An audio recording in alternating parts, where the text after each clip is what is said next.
Hello everyone, कैसे हैं आप सब। My self Anil Kumar. मैं लास्ट 5 ईयर से ऑफलाइन बैचेस में पढ़ा रहा हूँ। मैंने सोचा क्यों ना यूट्यूब पर आके जो मुझसे स्टूडेंट ऑलरेडी जुड़ चुके हैं उन्हें भी मेरे चैनल से हेल्प मिले, एक तरह की उनको रिवीजन हो जाएगी, और जो कुछ न्यू स्टूडेंट हमारे साथ ही जुड़े हुए हैं उनको भी डेफिनेटली इस चैनल से कुछ ना कुछ डिफरेंट देखने को मिलेगा। देखिए, एग्ज़ाम तो हर एक स्टूडेंट देता होता है, बट मैटर करता है कि अप्रोच आपकी क्या होती है। तो मैं यहाँ पर आपको उन स्किल्स को ट्रांसफ़र करूँगा जिससे आपको एग्ज़ाम में टाइम कम लगे और इजी वे में आप रीजनिंग को अच्छे से सीख पाएँ। ठीक है, जो हमारे ऑफलाइन स्टूडेंट रह चुके हैं वो भी अगर चैनल पर विजिट कर रहे हैं तो सब्सक्राइब कर दीजिए चैनल, ताकि आपको वीडियो की नोटिफिकेशन मिलती रहे। बेल आइकन को ज़रूर प्रेस कर दीजिएगा। ठीक है, देखिए, रीजनिंग एक ऐसा सब्जेक्ट है जो आपको तकरीबन हर एक उसमें एग्ज़ाम में देखने को मिलता है।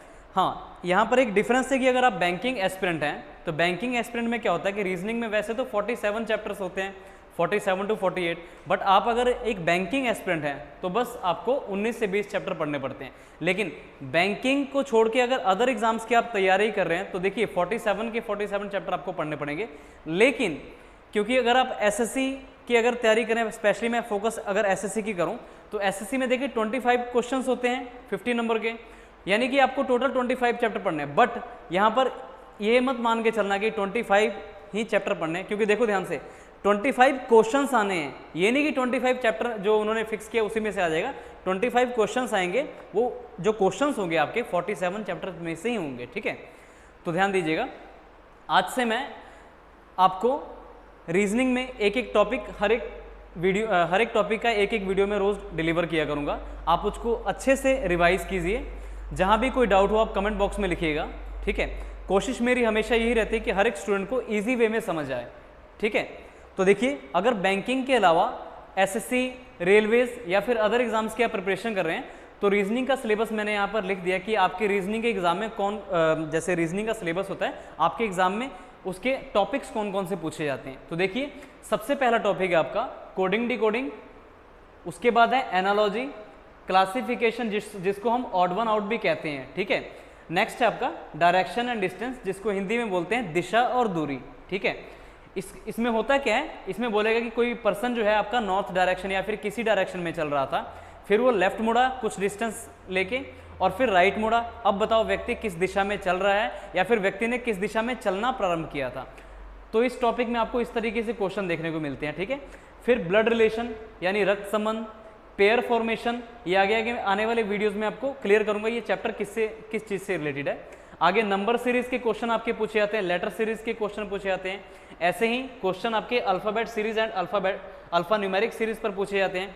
Venn diagram, missing number, calendar जो होता है, calendar, clock, dice, cube and keyboard, सारी की सारी आपकी चीज़ें जो हैं आपकी एडवांस रीजनिंग में पूछी जाती हैं। क्लॉक हो गया, डाइस हो गया, जिसमें हम पढ़ेंगे स्टैंडर्ड डाइस और जनरल डाइस कौन सी होती हैं, उस पर बेस्ड क्वेश्चंस करेंगे। फिर cube and cuboid, coded equation जो कि मैथमेटिकल रीजनिंग होती है हमारी। सिलॉक्स होते हैं। सिलॉक्स में आपको बता दूं, सिलॉक्स में अगर आप एसएससी के स्टूडेंट हैं तो सिलॉक्स में आपको 2 से 3 लेक्चर ही लेने हैं, ज़्यादा नहीं, 2 से 3 ही लेक्चर आपको सिलॉक्स में लेने हैं। बट अगर आप एक बैंकिंग एस्पिरेंट हैं तो आपको 2 से 3 नहीं बल्कि टोटल 8 से 9 लेक्चर लेने पड़ेंगे, क्योंकि बैंकिंग का सिलेबस जो सिलॉक्स में है ना उसमें काफ़ी डीपली पूछा जाता है। ठीक है, उसके बाद रैंकिंग हो गया, इनइक्वलिटी होगी। रैंकिंग में देखो क्या पूछा जाता है कि कोई पर्सन अगर क्लास में या फिर रो में लेफ्ट से इस पोजीशन पे है, राइट से किसी और पोजीशन पे है, तो बताइए उस रो में या फिर उस क्लास में टोटल कितने स्टूडेंट्स हैं। ऐसे क्वेश्चन पूछता है। इनइक्वलिटी आ गई जिसमें ग्रेटर, लेस और इस तरीके से हम बात करते होते हैं। आगे मिरर एंड वाटर इमेज, जैसे है ना कोई आपको फिगर दे देगा और पूछेगा आपसे कि इसकी वाटर इमेज या फिर मिरर इमेज क्या होगी।